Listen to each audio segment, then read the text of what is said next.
Merci, Monsieur le Président. Mesdames et Messieurs, bonsoir. Il y a eu un changement de rôle une permutation de rôle entre Monsieur le Président Halimi et moi.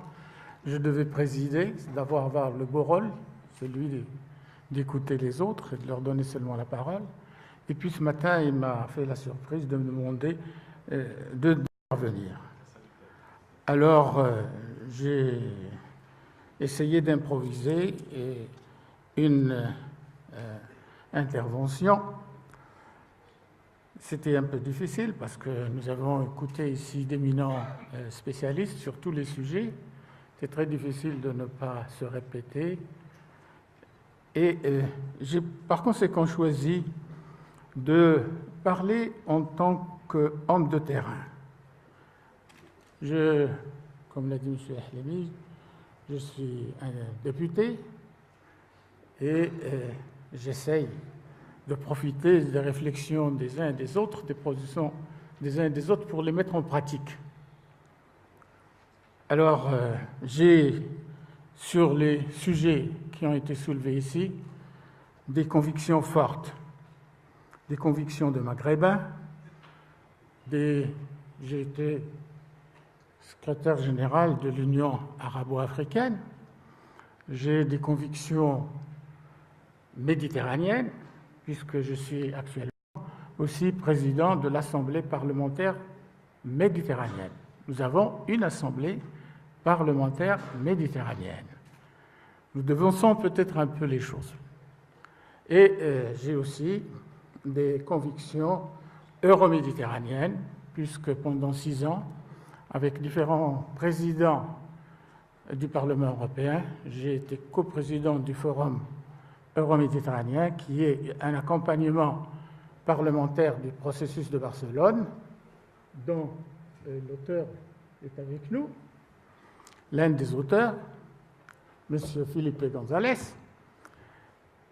Donc, ce forum a abouti à la création d'une assemblée parlementaire euroméditerranéenne. Alors voilà ce que m'a inspiré tout ça. Pendant des siècles, voire des millénaires, les relations entre les peuples ont été marquées par les invasions, les occupations de territoires et les guerres. Et notre région euroméditerranéenne, quand on lit son histoire, notre région euroméditerranéenne a connu beaucoup de ces guerres et de ces confrontations, peut-être beaucoup plus que dans toute région du monde. Des guerres de territoire, des guerres religieuses, des guerres idéologiques, des guerres de toutes sortes. Et cela jusqu'à la fin de la Deuxième Guerre mondiale. On croyait, on espérait, mais ce n'est hélas pas complètement vrai, puisque finalement des affrontements continuent jusqu'à aujourd'hui. Nous avons le Moyen-Orient, avec le conflit israélo-palestinien, israélo-libanais, israélo-syrien, avec le problème de l'Irak, et les conflits qui ont suivi l'éclatement de l'ancienne Yougoslavie, sans oublier Chypre, et il y a la menace sérieuse d'un conflit avec l'Iran. Ce sont là de l'histoire et aussi d'une décolonisation ratée, mal faite. Mais heureusement, à côté de cette carte un peu sombre, il y a l'exemple européen. L'exemple européen montre qu'il n'y a pas une fatalité de la guerre. Et ça, c'est très important. Bien sûr, il y a aujourd'hui, heureusement, un climat international et il y a une maturation chez les peuples. Mais l'une des réalisations les plus extraordinaires de la deuxième partie du XXe siècle a été la création de l'Union européenne. C'est ce qui fait dire à M. Paul Trent-Van Tijn que l'Europe est le laboratoire des réconciliations. Et c'est là où je veux bien en venir, la réconciliation. C'est juste, c'est vrai. Mais je pense qu'il ne faut pas trop aller vite concernant cette notion de la réconciliation. La réconciliation, ce n'est pas l'oubli. La réconciliation, c'est le dépassement des conflits et des problèmes d'une manière réfléchie, raisonnée et mutuellement acceptée.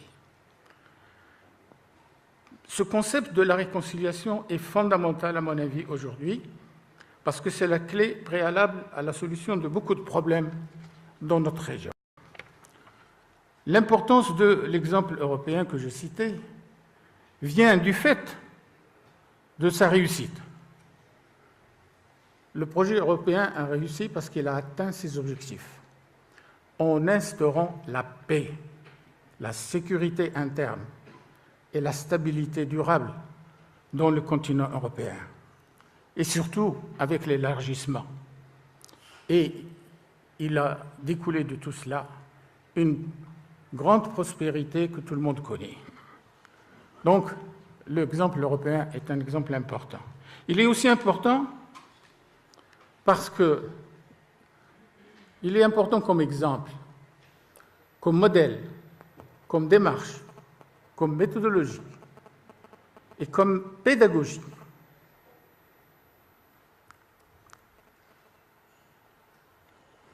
C'est un modèle dont peuvent s'inspirer des communautés maghrébines, arabes et africaines.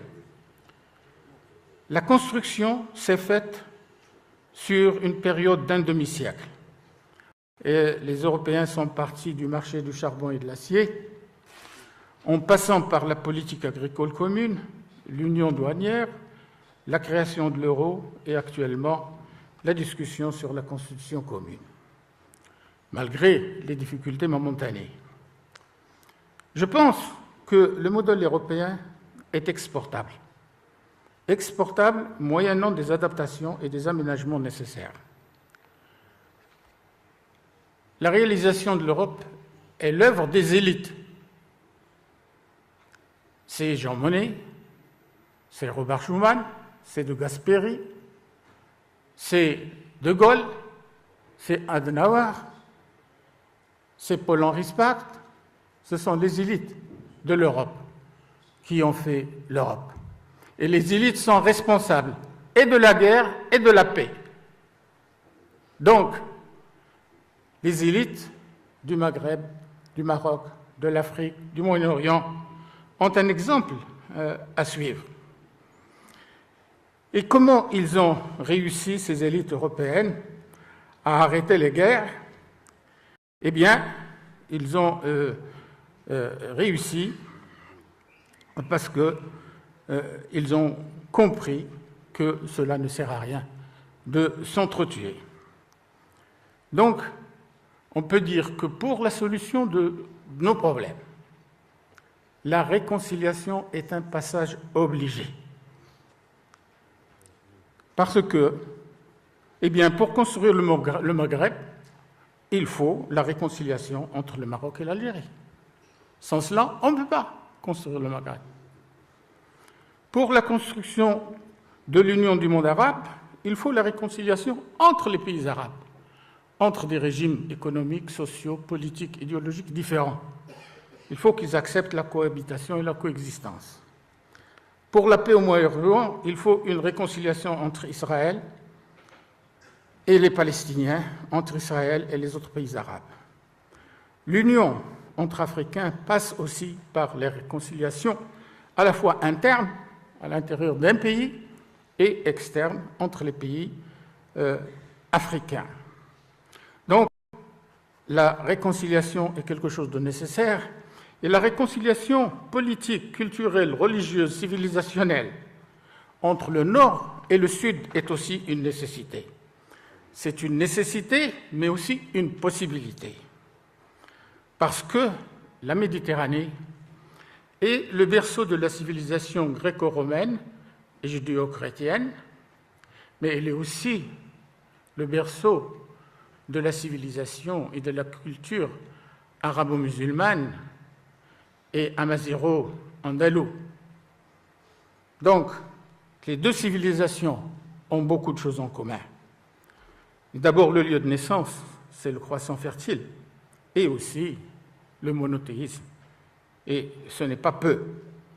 Ce qui a permis, justement, la coexistence pacifique entre les croyants des trois religions monothéistes, aussi bien chez les Abbassides de l'Orient que chez les Omeyyades de l'Andalous.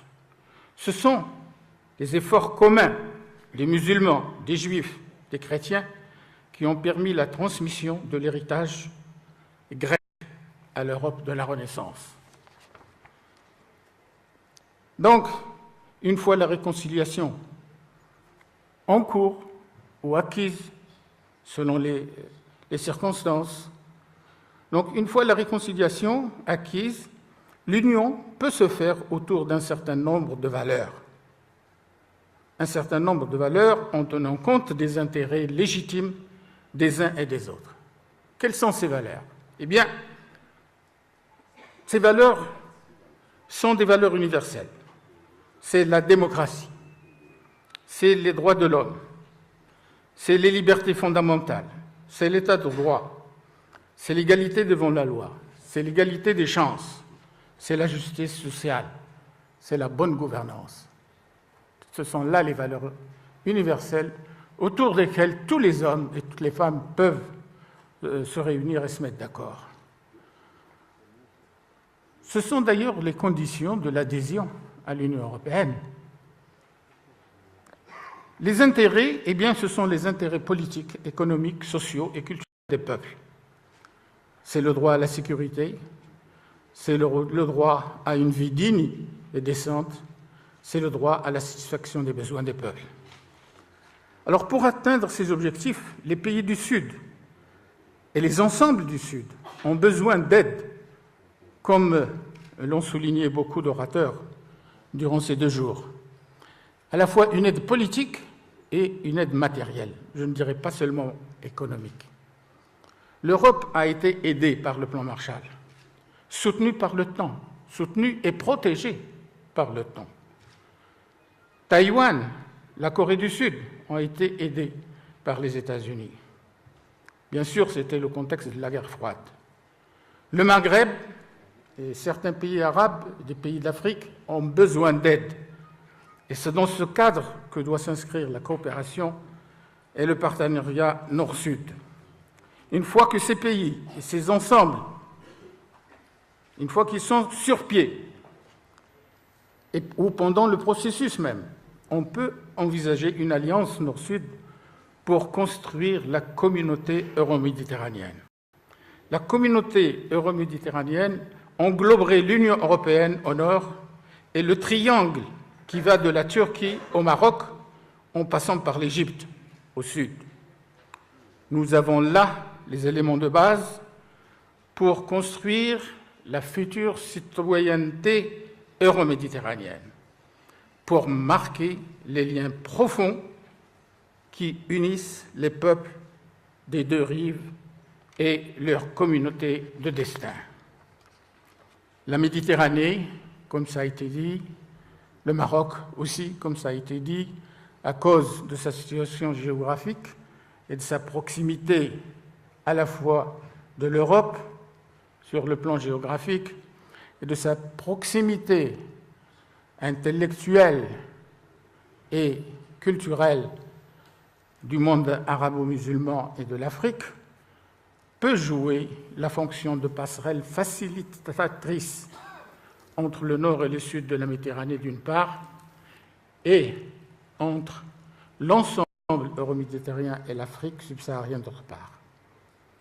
Le rêve européen a été l'œuvre des Européens pendant la 2e moitié du XXe siècle.